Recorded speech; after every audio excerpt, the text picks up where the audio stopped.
ಉಪ್ಪಿನಂಗಡಿ ಹಳೆಗೇಟು ಬಳಿ ಇರುವ ಮೀನಿನ ಅಂಗಡಿಯೊಂದಕ್ಕೆ ಭಾನುವಾರ ತಡರಾತ್ರಿ ದುಷ್ಕರ್ಮಿಗಳು ಬೆಂಕಿ ಹಚ್ಚಿದ್ದು ಅಂಗಡಿಯು ಬಹುತೇಕ ಭಸ್ಮವಾಗಿದೆ.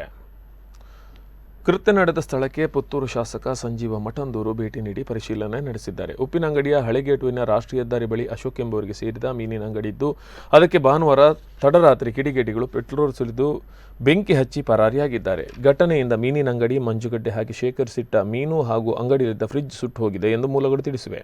ಅಶೋಕ್ ಅವರು ಹಿಂದೂ ಪರ ಸಂಘಟನೆ ಕಾರ್ಯಕರ್ತರಾಗಿದ್ದರು. ಇವರ ಸೋದರ ಮೋಹನ್ ದಾಸ್ ಶೆಟ್ಟಿ ವಿಶ್ವ ಹಿಂದೂ ಪರಿಷತ್ತಿನ ಉಪ್ಪಿನಂಗಡಿ ವಲಯದ ಪ್ರಮುಖರಾಗಿದ್ದರು. ಕಳೆದ ವರ್ಷ ಲಾಕ್ಡೌನ್ ಬಳಿಕ ಮೀನು ವ್ಯಾಪಾರಕ್ಕೆ ಇಳಿದಿದ್ದವರು ಆರಂಭದಲ್ಲಿ ಉಪ್ಪಿನಂಗಡಿಯ ಪೇಟೆಯ ಗಾಂಧಿ ಪಾರ್ಕ್ ಬಳಿ ಮೀನಿನ ವ್ಯಾಪಾರ ಆರಂಭಿಸಿದರು. ಇವರ ಅಂಗಡಿ ರಸ್ತೆ ಬದಿ ಇದೆ ಎಂಬ ಕಾರಣಕ್ಕೆ ಉಪ್ಪಿನಂಗಡಿ ಗ್ರಾಮ ಪಂಚಾಯತ್ ಇವರ ಅಂಗಡಿಯನ್ನು ತೆರವುಗೊಳಿಸಿತ್ತು. ಅದಾದ ಬಳಿಕ ಉಪ್ಪಿನಂಗಡಿಯ ಹಳೆ ಗೇಟ್ ಬಳಿ ಮೀನಿನ ವ್ಯಾಪಾರ ಆರಂಭಿಸಿದರು. ಇದೀಗ ದುಷ್ಕರ್ಮಿಗಳು ಅಂಗಡಿಗೆ ಬೆಂಕಿ ನೀಡಿದ್ದು ಎರಡನೇ ಬಾರಿ ಅವರ ವ್ಯವಹಾರಕ್ಕೆ ಧಕ್ಕೆ ಉಂಟಾಗಿದೆ. ಇವರ ಅಂಗಡಿಗೆ ಬೆಂಕಿ ಹಚ್ಚಿರುವ ಸುದ್ದಿ ತಿಳಿಯುತ್ತಲೇ ನೂರಾರು ಹಿಂದೂ ಸಂಘಟನೆಯ ಕಾರ್ಯಕರ್ತರು ಸ್ಥಳದಲ್ಲಿ ಜಮಾಯಿಸಿ ಅಲ್ಲಿ ಬಿಗುವಿನ ವಾತಾವರಣ ಸೃಷ್ಟಿಯಾಗಿತ್ತು. ಸ್ಥಳಕ್ಕೆ ಉಪ್ಪಿನಂಗಡಿ ಪೊಲೀಸರು ಆಗಮಿಸಿ ಪರಿಶೀಲನೆ ನಡೆಸಿದ್ದಾರೆ ಹಾಗೂ ಸ್ಥಳದಲ್ಲಿ ಬಂದೋಬಸ್ತ್ ನಡೆಸಿದ್ದಾರೆ. ಗಲಭೆಗೆ ಕುಮ್ಮಕ್ಕು ನೀಡುವ ಉದ್ದೇಶದಿಂದ ಈ ಕೃತ್ಯವನ್ನು ದುಷ್ಕರ್ಮಿಗಳು ಎಸಗಿರುವ ಸಾಧ್ಯತೆ ಇದೆ ಎಂದು ಅನುಮಾನ ದಟ್ಟವಾಗಿದೆ.